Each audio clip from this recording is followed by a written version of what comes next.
नमस्कार,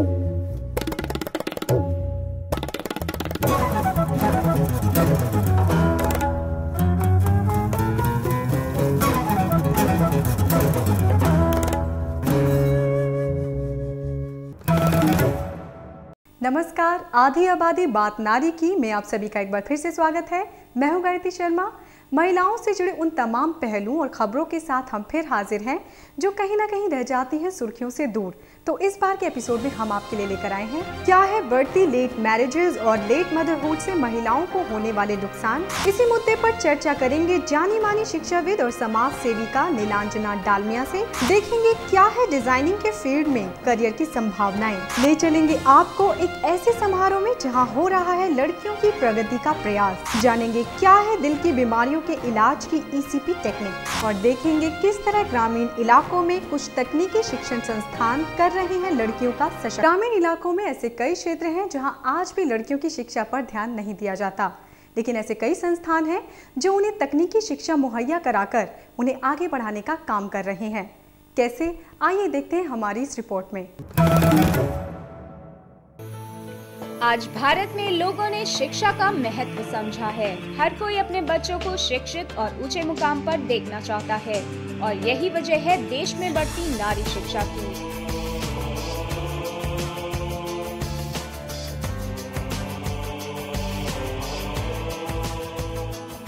यही कारण है कि हरियाणा जैसे राज्य के ग्रामीण इलाकों में जहां लड़कियां बुनियादी शिक्षा से भी महरूम थीं, आज वहां इंजीनियरिंग जैसे टेक्निकल एजुकेशन प्रोवाइड करने वाले कॉलेज खुल गए हैं और बन रहे हैं जरिया इन पिछड़े इलाकों की लड़कियों की प्रगति का। इसमें 6 ब्रांचेज हैं: electronics and communication engineering, computer science, IT, mechanical and triple A electronics and electrical engineering.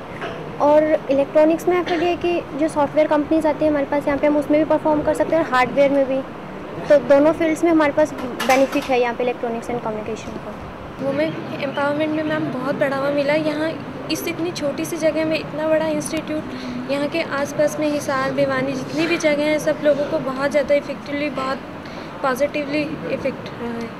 ये हमारा पारिवारिक जन्म स्थान है। एक छोटा सा गांव था पहले, तो उस नाते हमारे मन में एक जज्बात था कि यहाँ हम कुछ शिक्षा का काम करें। हमारा ये मानना है कि सारा जो तरक्की आगे होएगी उसमें स्त्रियां जितनी शिक्षित होंगी तो उनके बच्चे वैसे निकलेंगे, उनके परिवार में ताकत आएगी, उनको कोई अनावश्यक रूप से दबा नहीं सकता।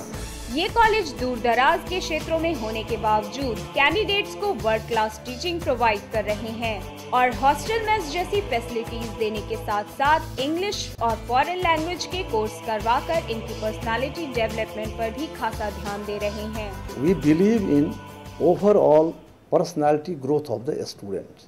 So besides teaching learning process, we have several modules for communication skill development, for aptitude development, for their written skill development. So we go on training our students at various centers so that they can compete with best student of the world.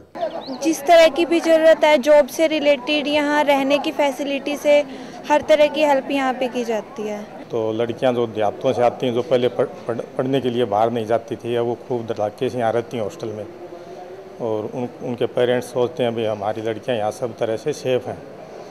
तो दिन प्रतिदिन यहाँ पूरी मतलब लड़कों से भी ज़्यादा हॉस्टल में आने की प्रवृत्ति बन रही है। So we give an opportunity and there are special softwares available for this and they will use them, and there are a number of modules. So starting from the pronunciation to the language speaking and up to interview skills and presentation skills, and all these things are made available. All the modules are available here. Engineering college start किया ताकि इस इलाके के बच्चों को जो बाहर नहीं जा सकते उनको शिक्षा का फैसिलिटी अवेलेबल हो। और ये बड़ी एक सेटिस्फेक्शन की बात है कि ज़्यादातर जो हमारे छात्र छात्राएं यहाँ पढ़ रहे हैं वो सब आसपास के इलाके से हैं। स्टूडेंट्स की पढ़ाई से लेकर प्लेसमेंट तक का सारा ध्यान कॉलेज का मैनेजमेंट रखता है और इनका मानना है कि अगर ग्रामीण क्षेत्रों में भी लड़कियों को अपॉर्चुनिटीज मिले तो वो खुद को लड़कों से बेहतर साबित कर सकती हैं। जो ग्रामीण क्षेत्र में है तो यहाँ पर कॉलेज में भी कुछ लड़कियाँ ऐसी हैं कि जिनकी पहली जनरेशन, जिनके परिवार से कॉलेज एजुकेशन या किसी भी तरह की टेक्निकल एजुकेशन के लिए आई हैं, और ये लड़कियाँ जब आती हैं फर्स्ट ईयर में उस समय जो इनकी स्थिति होती है, मानसिक स्थिति या इनका जो रहन सहन का तरीका है, वो 4 साल का टाइम पास करते करते उसमें ज़मीन आसमान का अंतर आता है। उनके लायक शिक्षा मिले, उनको हर तरह की सुविधा मिले, स्कॉलरशिप्स हैं और इलाके के जो लोकल जो लोग हैं उनके लिए हमने स्पेशल डिस्काउंट्स दे रखा है, उनसे फ़ीस कम लेते हैं। लड़कियां बहुत कॉन्शियस अपनी स्टडीज़ के लिए कि पूरा लर्निंग टाइम देती है अपनी स्टडीज़ को, और कि टॉपर्स में भी मोस्टली हर ब्रांच में गर्ल्स ही हैं। यहाँ पे भी यहाँ हमारा इलाका बिछड़ा हुआ इलाका था और यहाँ BRCM ने ये संस्था खोलकर लड़कियों का काफ़ी सुचारू रूप से आगे बढ़ाया है और ये इलाके का नाम आगे किया है। और ये BRCM जो एजुकेशन सोसाइटी है ये अच्छा काम कर रही है, लड़कियों को बढ़ चढ़ कर शिक्षा में आगे बढ़ाने का कार्य कर रही है। नारी की समाज में अहम भूमिका होती है और अगर वो शिक्षित है तो समाज भी उसके साथ प्रगति करेगा। ऐसे में इस तरह के शिक्षण संस्थानों की अहम भूमिका को भी नकारा नहीं जा सकता। तो इस तरह दूर दराज के ग्रामीण इलाकों में लड़कियों को शिक्षित करने का ये तरीका वाकई काबिले तारीफ है।